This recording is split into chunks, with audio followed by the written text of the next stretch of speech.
There you go. That's done.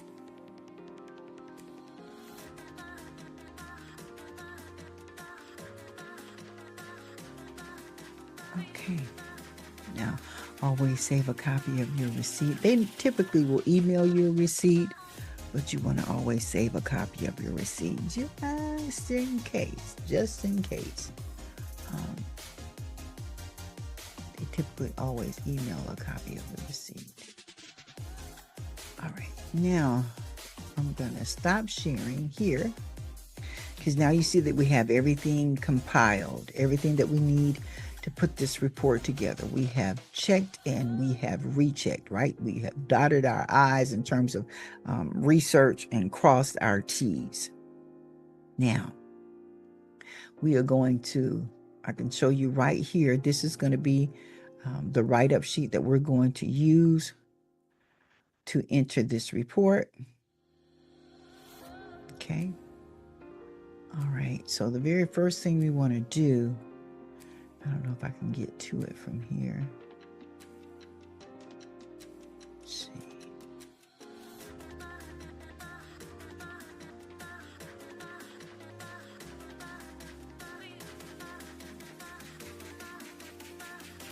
I'm going to go to the order and type my heading on my write-up sheet. I'm trying to show you all as much as possible to help you know how to walk through this and get things done. And so, you know, the more we practice it, the better you're going to get at it. So I have to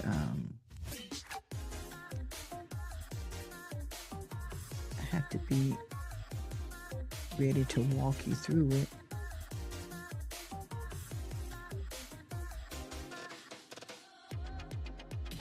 And it's a tedious work, so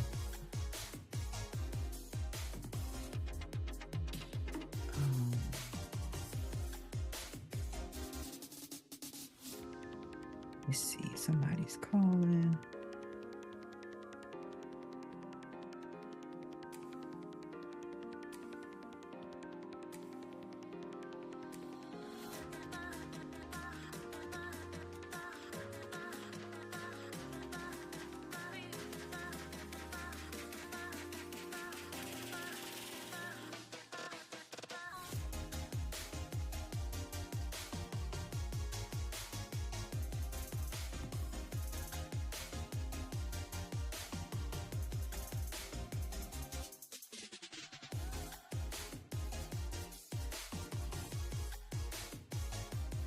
Okay, here we go.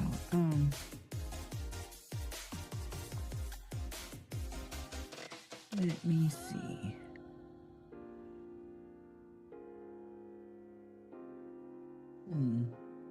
Someone was trying to get through, but I was texting them, letting them know that I'm with you guys.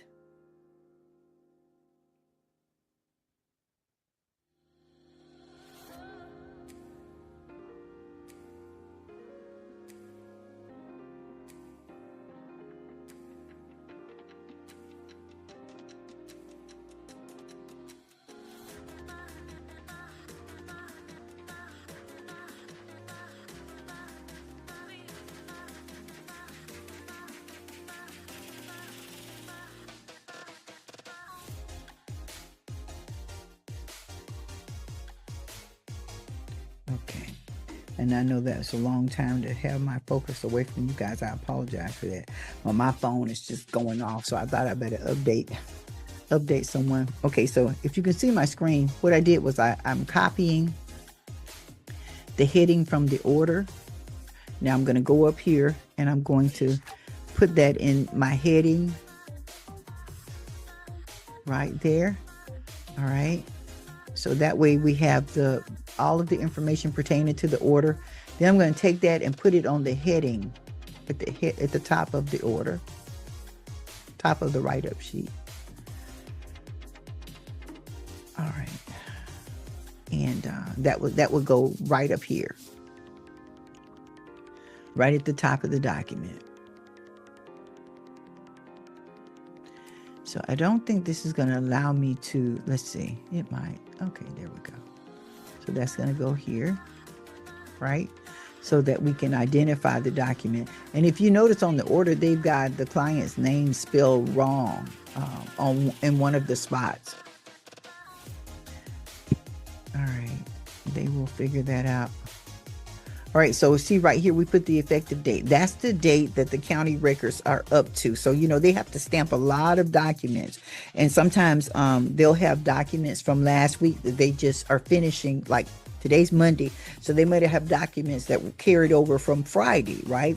So their effective date would not be today. It would be Friday, because that's the date that they left off stamping and recording, and probably got some documents in that hadn't been recorded yet. Let's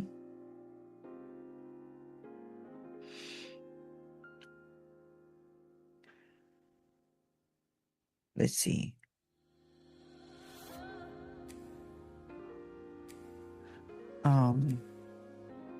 Let's see. So I'm looking, I have a little chart that shows me the effective date.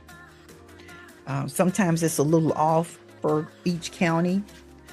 The counties will, you know, generally they're a certain amount of days off, and that's how you can determine the effective date. You know, some counties will say, well, we typically run about a week behind. Some people will say that we're all the way up to date, but they're not all the way up to date. And here's the thing: if you put the current date and their records are not really effective to that date, they may have a recording that they haven't stamped yet, like a mortgage, and maybe the mortgage came into them on Thursday or Friday, like of last week, but they don't record it until today. Suppose you did a report last week and you said that the records were effective as of Friday or as of Thursday, but they don't actually record it until today. So you don't see it. You don't see it because it's not a record yet, and you miss it. And then your client will say, well, you said the records were good up until that day, so you shouldn't have missed it. So you've got to make sure that you get the effective date as accurate as possible. Because if there are any documents that are recorded between the time that you research the property and the effective date of their entering recordings, it could be a document that's missed, and you'll be held responsible for it, even if it wasn't of record yet, because you gave the effective date of, you understand? Right.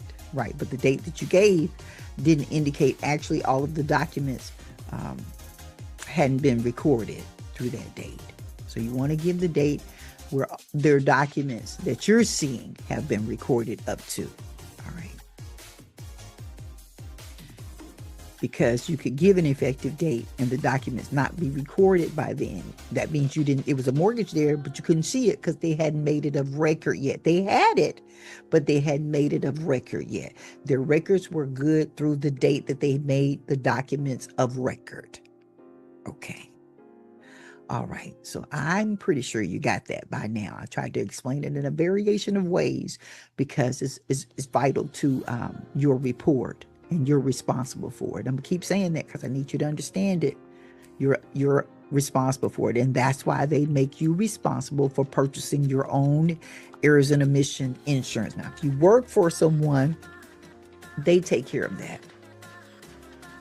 Yeah, if you're employed by someone, they're going to cover that. But if not, you have to get your own E&O insurance, and you have to maintain it. Okay.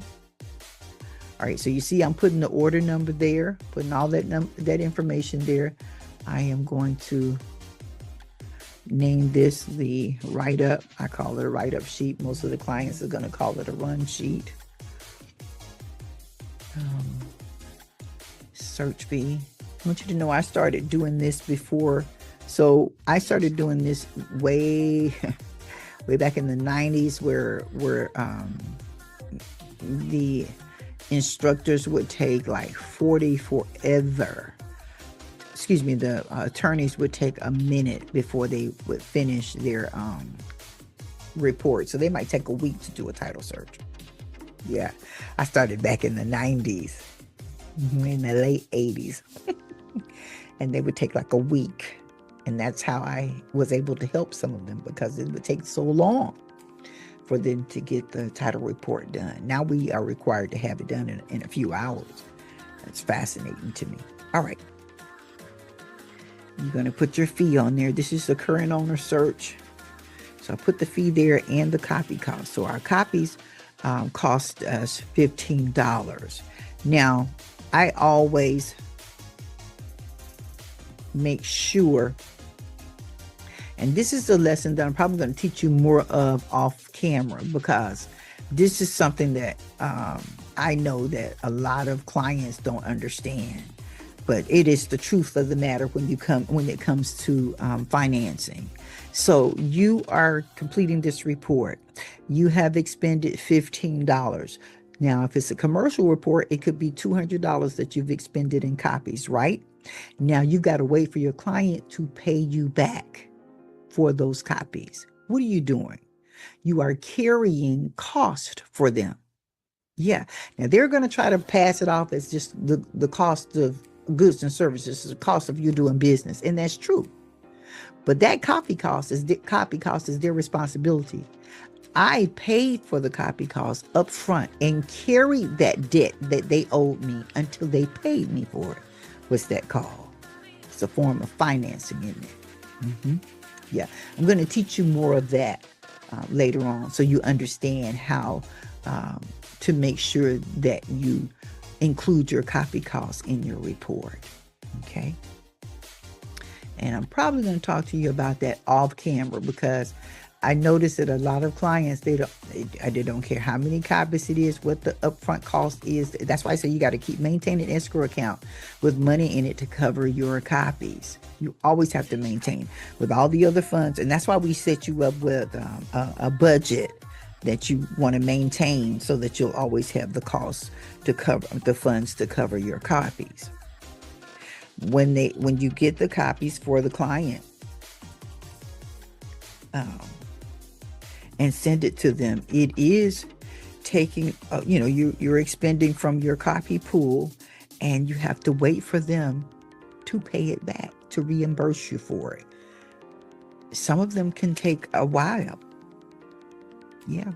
If they were at the county getting that copy, they would have paid for it. But instead you pay for it and you send them the report. You have to know how to set up your budget to compensate for the amount of time it's going to take them to reimburse you for it. Okay.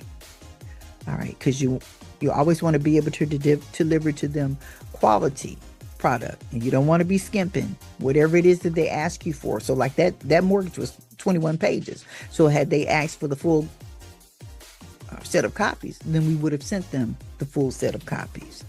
Do you follow what I'm saying? Yeah. Be prepared. So whenever you get paid for work that you've done, you've got to be prepared. You've got to escrow a certain amount to cover that and other costs that are involved. Your E&O that you got to pay either annually or every month. You want to also escrow a certain amount to cover that.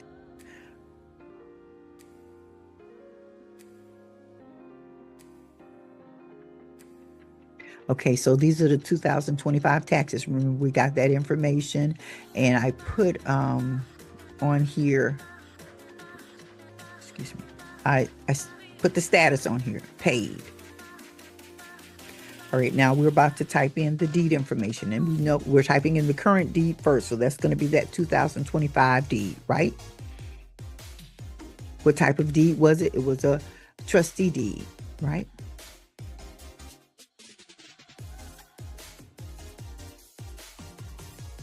And it was recorded in book 2025, page 2936, right? Okay. All right, now we're going to pull it up to verify the information that was on it.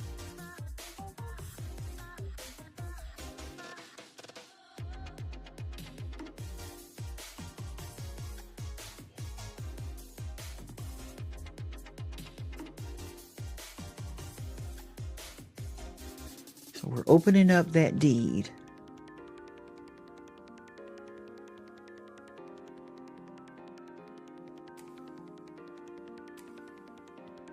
right, and while you're at it, you may just, while you're in there, you may want to go ahead and open up all of your documents so that you'll have them readily available.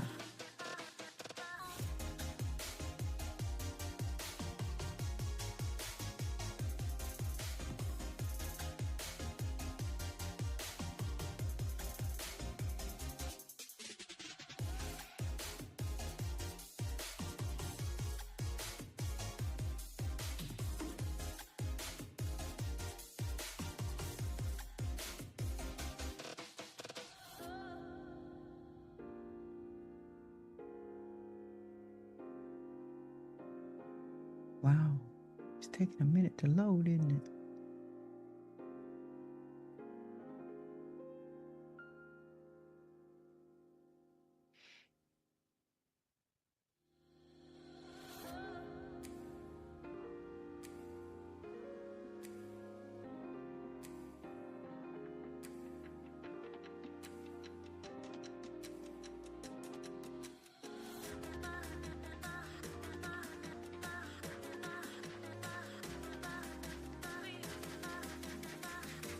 All right, here we go.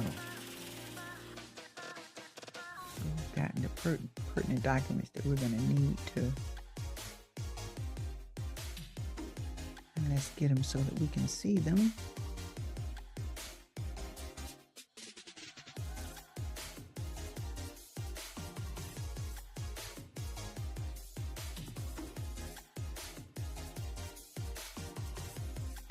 All right, so here we go.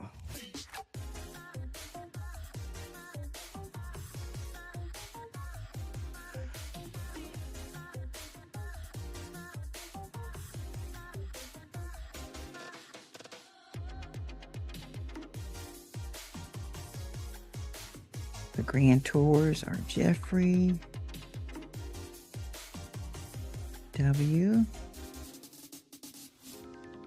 Donna Thorne,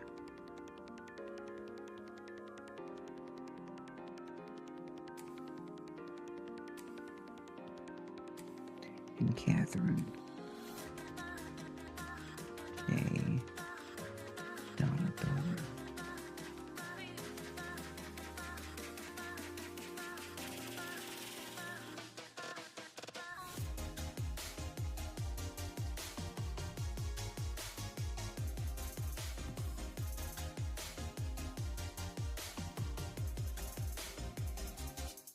Now we're going to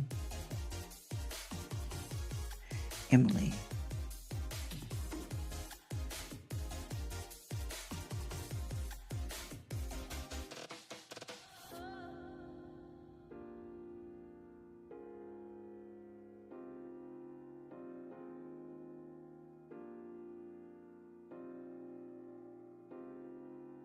And we're typing in the Tennessee.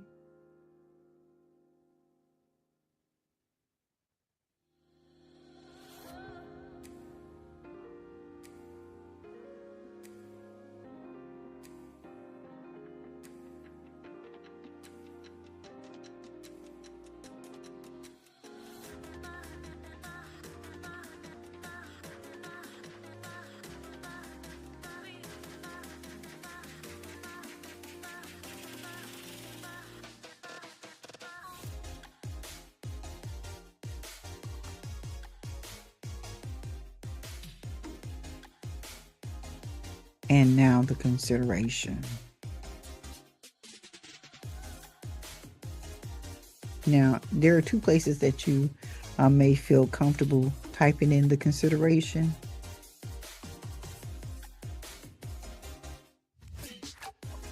You can either put it here where you've listed the type of deed and the book and page reference or instrument number for the deed. You can type the consideration right next to it, or you may want to put the consideration next to the date recorded. Okay. All right, so now we're going to, that was the trustee's deed. Wait a minute. I got to fix that. That's wrong. I was looking at the wrong deed. That's why you always want to go back and check yourself. So I was looking at the derivation, the prior deed. All right, so let's get this date corrected. That's the date it was recorded. Let's take a look at the date that it was endorsed.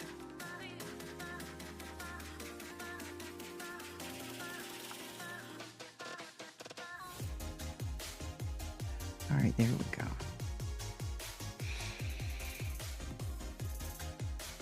Now we can go over to the mortgage.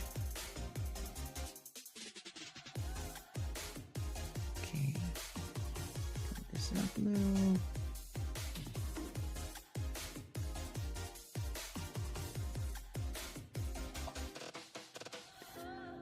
So we're going to type in the book and page reference of the mortgage. Now, if this was an open-end mortgage, you would also type that in the same area that you would put in the book and page or the instrument number. Open-end meaning that it's a line of credit or something where they can get future advances without having to redo the loan. Just, without having to re-sign and do all of that. Without having to refinance the loan. That's what I meant.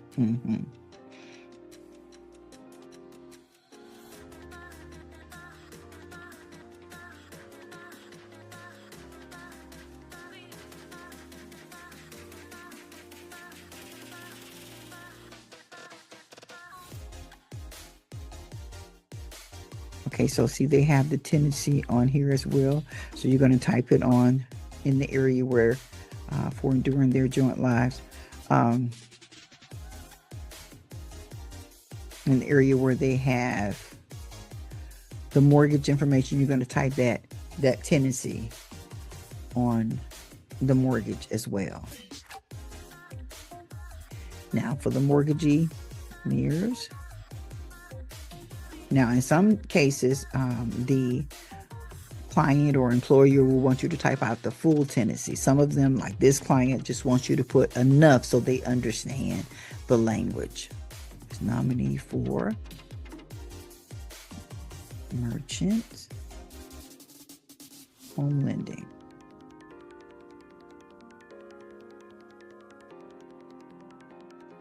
Okay. All right, that's what we needed there. Now we've got to put the date there, the date of the document.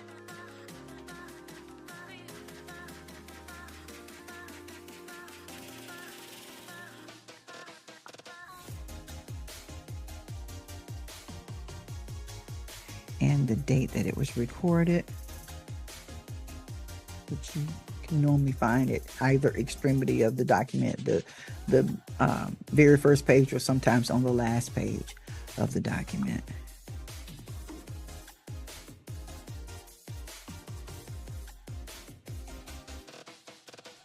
You can either put your loan amount here on the line with the date recorded, or you can put your loan amount up on the same line where you indicate the mortgage if it's an open end and the book and page reference. So either spot would be good for putting the loan amount. Those are places, general places that the client will look, somewhere in proximity to the information that you've typed in regarding the mortgage. All right.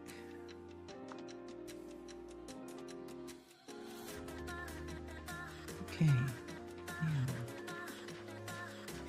that's pretty much all we need from the mortgage. We didn't find any liens or judgments. Now, we do have a back chain, a prior deed, the original deed when they bought the property, the fully vested deed. Okay, that was in 2024. And you know what? Make sure. Yeah, I gotta fix that. Because when I type this deed here, this deed information here, I actually put the original. So let's go here. I put the 100% vested deed information up there. So I'm going to now, and you want to constantly be checking yourself, because when you do so many of them, things can start to run together. So you want to make sure that you're checking yourself. Yeah, because they can definitely run together. All right, so we're going to fix this here.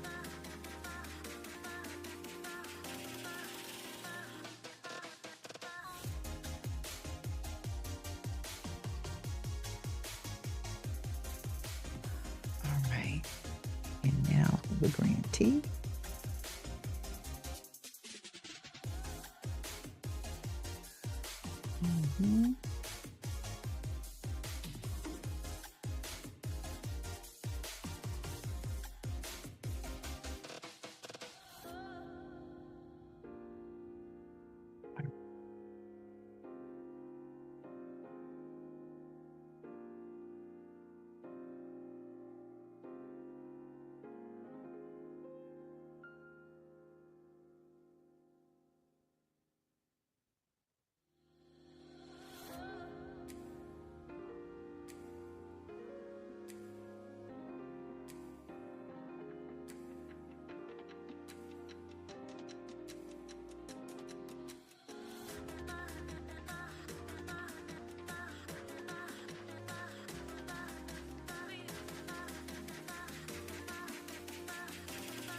All right, there we go. So the information that goes here is the information that needs to match that deed, right? All right, so it should be the information from the trustee deed. All right, now here we go. And if you do this in Adobe, then you can actually copy from the document. You can copy from the document and paste it in your report, and you don't have to do all the typing. If you save your documents in Adobe. I did not do that. Specifically Adobe Acrobat.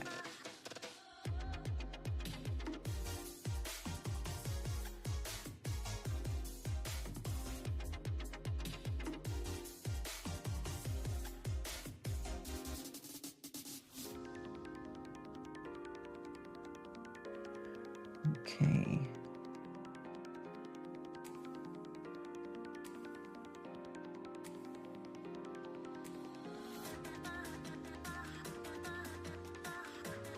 And you're typing it just like what they have listed on the document on the trustee. They have, wait a minute. Oh, I see what's happening. Okay.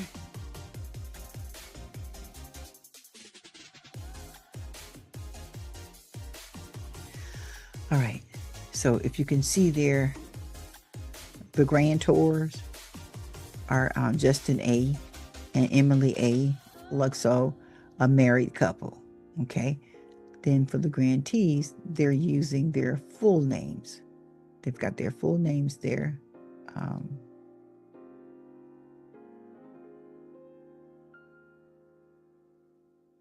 Full middle name.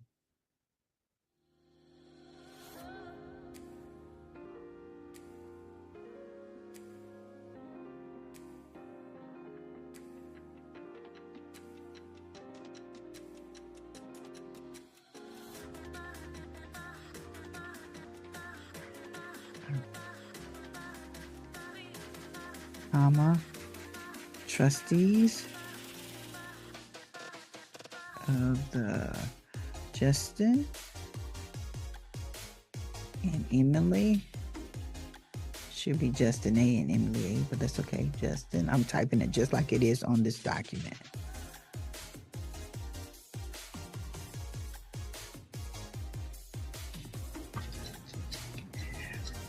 Living trust. Okay, so we had the opportunity this time to walk you through so far typing up the report after we have gone through the county records and we have cleaned those records.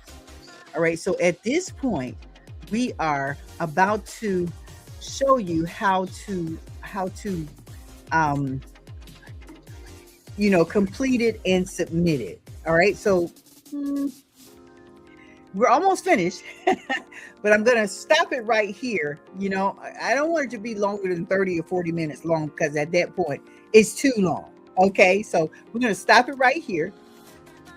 And then what's going to happen is I am going to then upload the balance of it so you get a chance to see the rest of it and see how we actually upload it, stack it, merge it, and submit it to the client. So we wanted to walk you through the entire process because there are a lot of you who are watching and who will be watching later on when you complete this module.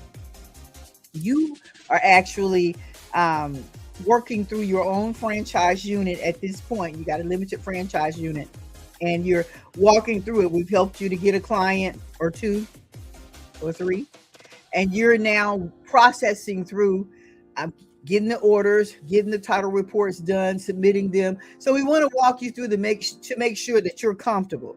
And then you also can refer back to this. You can use this as a reference resource to refer back to along with the book. So remember, we're following along in this book, Title Abstracting Made Simple. It's for people who are just getting started in the title industry, by way of abstracting. Those of you who want to be a part of the limited franchise unit where you're opening up your own company, this book, Title Abstracting Made Simple. And so far, we're in chapter 4, which is walking you through from start to finish in abstract, but it also explains to you the variation of legal descriptions, how to read them. All of that is in there. Yeah. So you want to go through I would say chapter 4 with a fine-tooth comb, but the entire book is comprehensive in terms of teaching you step by step. So we had to learn some things before we got to chapter 4. Okay.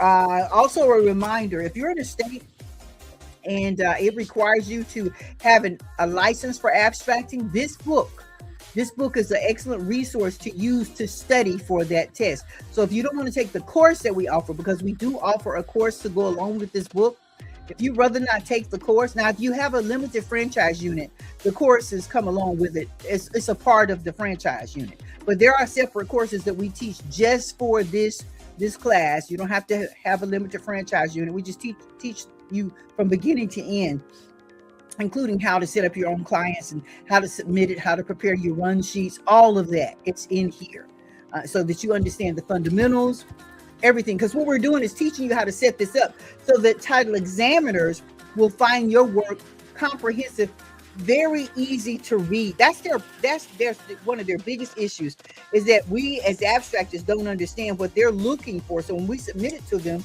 it doesn't have enough information for them. And if we don't include notes in certain things, then it's as if we haven't seen it, So we teach you how to set it up in such a way that is complementary to what the title examiners are looking for. How do I know? I'm a licensed title agent. And so these things are things that I know and that could be helpful to you. Here is a book that you can use to set up your corporation.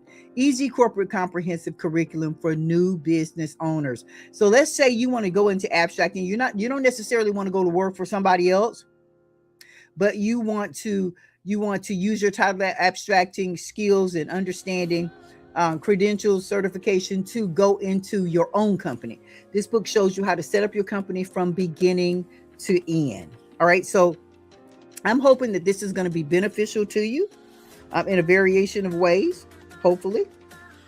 And if you have any questions, I'm available to you. You can always reach out to me. You can DM me, you can call me, you can email me. Listen, I'm available to you because I want to do everything I can to help you.